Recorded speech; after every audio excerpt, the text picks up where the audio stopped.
Hello મિત્રો, તો સ્વાગત છે એક નવા બ્લોગમાં અને આપણે ઉઠ્યા છીએ આજે 6 વાગે. ફ્રેશ થઈને આપણે નીકળ્યા તો રેડી થઈ ગયો તો ચા, અને હવે આપણે ચા પીને નીકળશું. તો તૈયાર બૈયાર થઈને આપણે નીકળી ગયા છીએ ગાગવા જવા માટે.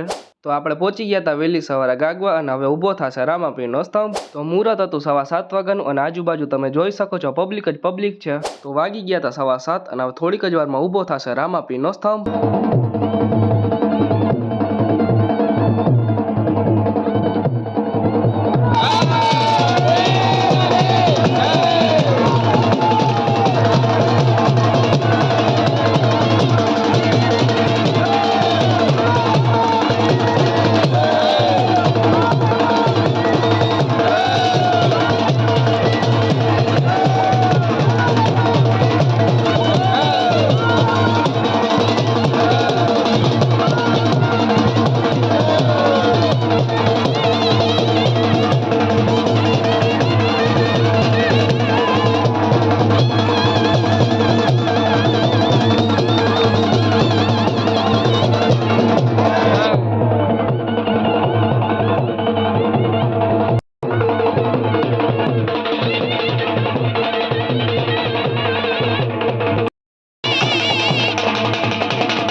આવી ગયા આપણે દુકાને, અને જોયું તો ધવલ એકલો હતો, કાકા રાખી ત્યાં જે રજા.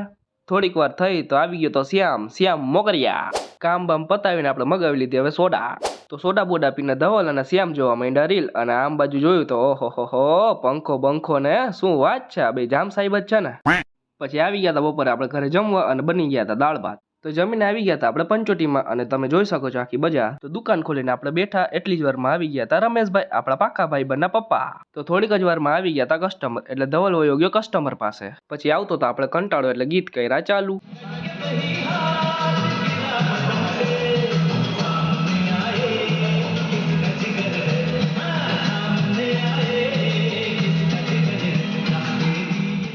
તો હવે ટાઈમ થઈ ગયો તો આપણે દુકાન બંધ કરવાનો, એટલે ધવલે પાડી દીધું શટર. તો સ્કૂટી લઈને નીકળી ગયા હતા હવે આપણે ઘરે જવા માટે. તો આપણે ઘરે આવીને બેસી ગયા હવે જમવા, અને આપણો બ્લોગ થાય છે પૂરો, અને હવે મળશું આપણે નવા બ્લોગમાં.